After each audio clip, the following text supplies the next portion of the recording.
منگیتر کے متعلق تحقیق و جستجو کرنا۔ نکاح کے خواہش مند آدمی کو کوئی بھی جواب دینے سے قبل اس کے متعلق تحقیق کرنا ضروری ہے، خاص طور پر اس زمانے میں جبکہ جھگڑا اور اختلاف عروج پر ہے۔ سب سے پہلے اس آدمی کے دین کے متعلق پوچھا جائے، اس کی نمازوں اور چال چلن کو پرکھا جائے، پھر اس کے اخلاق، طبیعت اور خصلتوں کو جانچا جائے۔ اس کے بعد دوسری چیزوں کے متعلق جو انہیں دو کی فروغ شمار کی جاتی ہیں دریافت کر لیا جائے، کیونکہ نبی اکرم صلی اللہ علیہ وآلہ وسلم کا فرمان ہے، جب تمہارے پاس وہ شخص آئے جس کے دین اور اخلاق کو تم پسند کرتے ہو تو اس سے نکاح کر دو۔ لہٰذا تحقیق انتہائی زیادہ ضروری ہے، کیونکہ وہ بہت ساری عورتیں شکایت کرتی ہیں کہ انہوں نے ایسے مردوں سے شادی کی جن کے متعلق وہ اچھا خیال رکھتی تھی، لیکن بعد میں پتہ چلا کہ معاملہ برعکس ہے۔ حتیٰ کہ بعض عورتیں یہ بھی شکایت کرتی ہیں کہ ان کا خاوند نماز ہی نہیں پڑھتا، اور بعض شکایت کرتی ہیں کہ ان کا خاوند وقت پر نماز ادا نہیں کرتا، اور بعض جماعت کی عدم اہتمام کی شکایت کرتی ہیں۔ کچھ کہتی ہیں کہ وہ عورتوں سے عشق پیچا لڑاتا ہے، جبکہ کچھ اس کے گانوں کے رسوا ہونے کی شکایت کرتی ہیں۔ تو جواب سے قبل تحقیق لازم ہے، یہاں تک کہ جب وہ سمجھے کہ ایک دن بعد جواب دیں گے تو وہ 3 یا 10 دنوں تک کی تاخیر کر دیں، حتیٰ کہ انہیں تحقیق کامل حاصل ہو جائے کہ آدمی برابر کا ہے۔ اس کے بعد اللہ پر بھروسہ کرتے ہوئے نکاح کر دیں۔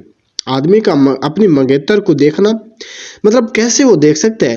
مسنون ہے کہ آدمی اپنی منگیتر کو دیکھ لے، کیونکہ نبی صلی اللہ علیہ وآلہ وسلم نے خود اس کا حکم دیا ہے، اور اس لیے بھی کہ یہ میاں بیوی کی زندگی میں خوشی کے زیادہ لائق ہے۔ چنانچہ جو چیز اسے اقدام نکاح پر ابھارتی ہے وہ دیکھ سکتا ہے، جیسے کہ چہرہ، سر، ہتھیلیاں، قدم اور گردن، اس لیے کہ یہ ساری چیزیں استمرار نکاح کی داعی ہیں۔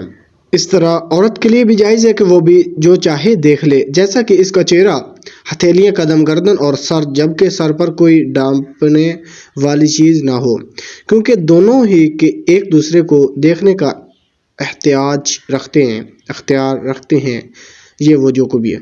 لیکن شرط یہ ہے کہ خلوت نہ ہو اور نہ ہی شہوت سے دیکھیں، بلکہ مرد اس طرح دیکھے جیسے سامان کا بھاؤ معلوم کرنے والا اس سامان کی طرف دیکھتا ہے، اور اگر پہلی دفعہ صحیح طور پر نہ دیکھ سکے تو دوسری مرتبہ بھی دیکھنے کی گنجائش ہے۔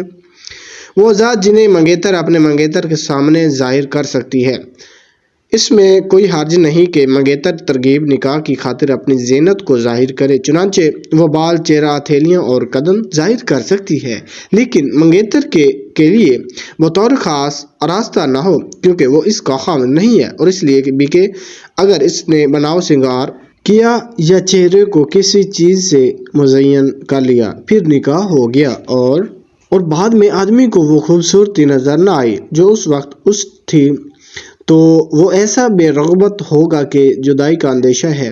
یہ خیال رکھنا ضروری ہے، کیونکہ منگیتر کی نظر اور خاوند کی نظر میں یقیناً فرق ہوتا ہے۔ خاوند اس کا مالک ہے اور اس کا حصول باوثوق طریقہ سے ہو چکا ہے۔ اس لیے میں کہتا ہوں کہ جب آدمی کسی عورت سے نکاح کا آرزومند ہو تو شوق نکاح کی خاطر اس کے چہرے، ہتھیلیوں، سر، بال اور قدم دیکھ سکتا ہے۔ دونوں کے ساتھ خلوت نہ ہو، اور عورت کے ساتھ محرم کا ہونا لازمی ہے، کیونکہ اجنبی عورت سے خلوت حرام ہے۔ نبی کریم صلی اللہ علیہ وآلہ وسلم نے فرمایا، کوئی مرد کسی عورت کے ساتھ ہرگز تنہا نہ ہو مگر محرم کے ساتھ۔ لڑکی کا اپنے منگیتر کے باپ سے مصافحہ کرنا کیسا ہے؟ یہ جائز ہے یا نہیں؟ یہ جائز نہیں کہ لڑکی اپنے منگیتر کے باپ کے سامنے بے حجاب ہو، کیونکہ وہ عقد نکاح کے بعد ہی اس کا محرم بنے گا۔ البتہ منگیتر کے سامنے بے حجاب ہونے میں کوئی مذائقہ نہیں، لیکن بغیر خلوت و شہوت کے منگیتر کے سامنے اس کا بے حجاب ہونا محض جانکاری کے لیے ہے۔ پھر اگر دونوں طرف سے رغبت و شوق ظاہر ہوتا ہے تو عقد نکاح ہو جائے گا، وگرنہ دونوں اپنے اپنے باپ کے گھر میں رہیں گے۔ والسلام۔ اللہ پاک سبھی کو سلامت رکھیں۔